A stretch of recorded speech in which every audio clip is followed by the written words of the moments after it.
understanding concerning NATO, regarding administration, security, funding, and manning of the NATO Special Operations Coordination Center.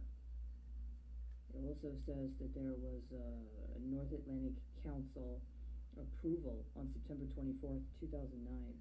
That would have been a year after I participated in the campaign and around the time that events in my life were changing significantly. If I'm not mistaken, this is around the time I was told by people who had never been to the church before but just came to the church that they were concerned about my safety and I was not going to be able to stay there anymore. So, there is a completely legitimate reason for this to be something to which I'm attracted today.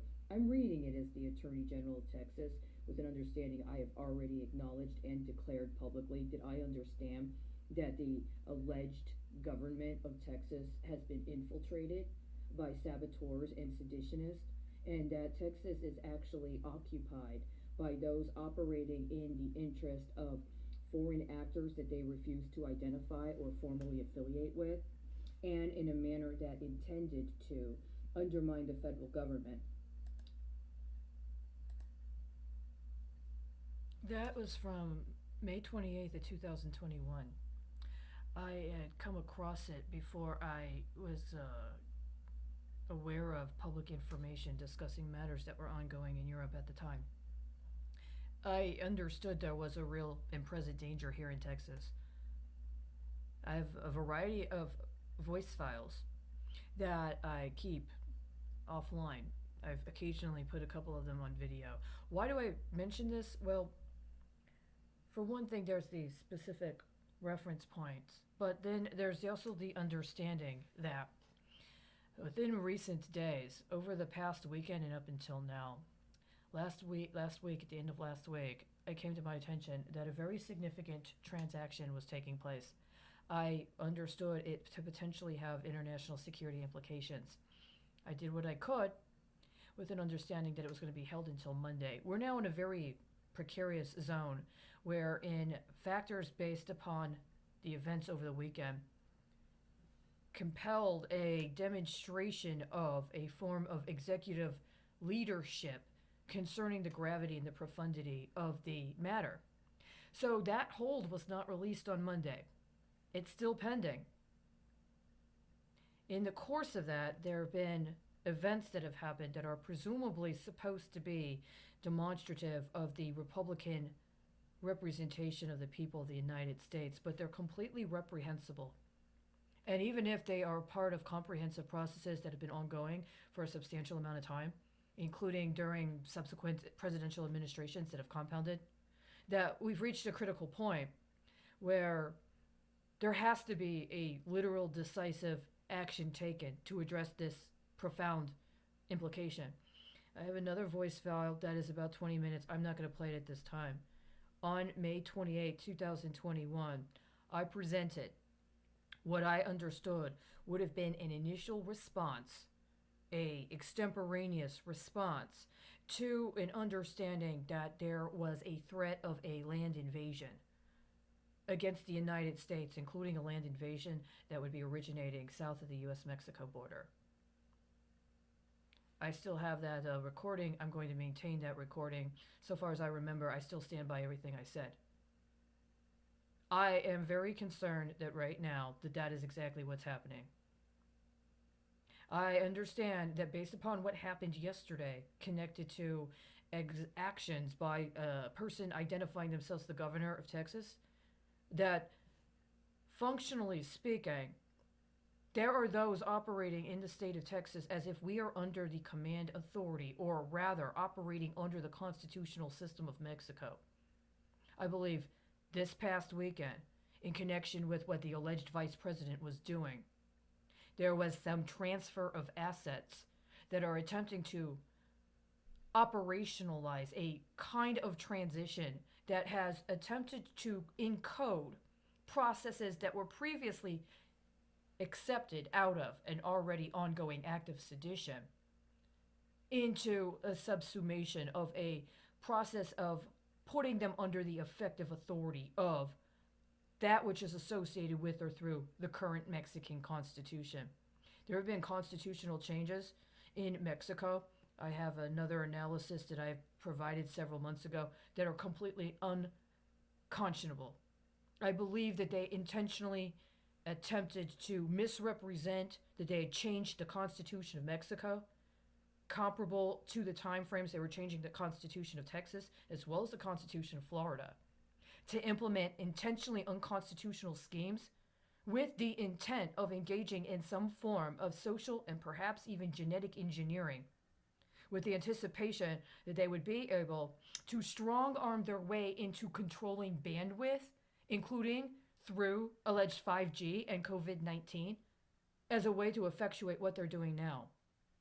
Now, we're in this very precarious situation because the refusal of those that allege that they represent the American people to be honest and to stop attempting to vilify other countries in what is actually going on with COVID 19 has put all of the people of the United States in a completely dangerous situation that had to be addressed in another manner. But at the same time, a refusal of any direct challenge to the authenticity or the legitimacy of that leadership by others in the international community would make any sort of military intervention or attempt at providing assistance one engaged through completely fraudulent terms and in very bad faith.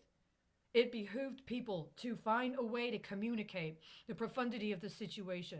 I am on the record as saying as soon as early 2020 that what had been committed in the United States in the previous 4 to 5 years had gotten us to a point, especially with what had happened in fall of 2019, where there was a just cause claim for declaration of war involving the people of the United States reclaiming our government, especially in the face of threats of narco terror that had been able to infiltrate the government and had been able to change legislation to dispossess us of our most basic constitutional rights, while also legitimizing illicit and illegal drug schemes that had violated even the sanctity of our homes, which has only increased with COVID-19.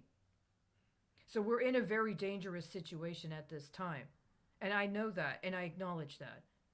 But it is not acceptable to visit reprisal on a wholesale form in an act of collective punishment unilaterally without taking responsibility for the consequences. Now, I said on Monday in a video that if I were empowered to, I would have cut off the water supply to the city and county of San Francisco for a period of 72 hours until such time as they produced evidence and turned over a list of suspects that they either intended to arrest themselves or actually had rounded up and were going to make accessible to be put into custody by an appropriate authority. That time frame expires in a very short time from now. From what I've done here, I believe I have more than enough evidence to substantiate such actions. Cutting water supplies off to people is a human rights violation. It violates many standards of war. I understand that. But I also know the city and county of San Francisco should already have done the job to make sure every single person in the city and county of San Francisco has enough food and enough water to meet their needs for at least 3 days. Up to 10 days. They should have already had that by 2016. What they also should already have done is turned over the organized criminal elements that strategically assassinated their own mayor in order to provide an outlay on allowing narco-terrorists to infiltrate the government and launch biological warfare. So far, I haven't heard back from anybody actually in or connected to the city and county of San Francisco. I already know there are correlations between corrupt political actors there and corrupt political actors here. I already know there's an unconscionable conspiracy involving specifically abuse of the judicial branch of government, but also connected to a licensing scam using the pension system for completely contemptible crimes between Texas and California. I don't have any evidence that anybody in California is taking this as seriously as it needs to be taken. If you need evidence that somebody in Texas is prepared to meet the necessary standard, then this is as much a testimonial as it is a requirement under the circumstances. Within a couple of hours, there will be a close of business today. If I do not hear from or get an indication that anybody associated with what is alleged to be an official role regarding the city and county of San Francisco, then I'm going to understand that the city and county of San Francisco has also been infiltrated by narco-terrorists that are holding the people hostage, and that the failure of the California state government to do anything to forestall that or to take responsibility also implicates them. I understand in Texas that Texas is operating as an effective narco state. Somebody else has already identified this internationally, though so far as I know, that information has not been made public. If you understand that the state of Texas has been infiltrated by narco-terrorists and is currently operating as if it is a narco-terror state, I absolutely agree, and there has been plenty of challenges and efforts up until today to attempt to implement some form of reasonableness in addressing the egregious crimes that have been committed by those alleging that they represent the state of Texas, either within the state of Texas or on the federal level. Thus far, there's been no intercession from any federal law enforcement. There's been no support from the National Guard. And there's been absolutely nothing close to an appropriate response by any member of the judicial branch. It has persisted until this time, but it will not prevail.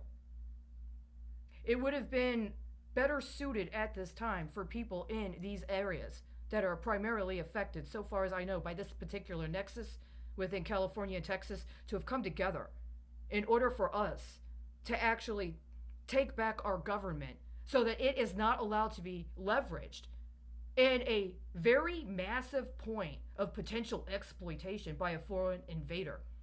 And I know that. But thus far, I have no evidence that that has been acknowledged, and I have no evidence that my efforts have been requited within the United States. Let this serve as formal acknowledgement.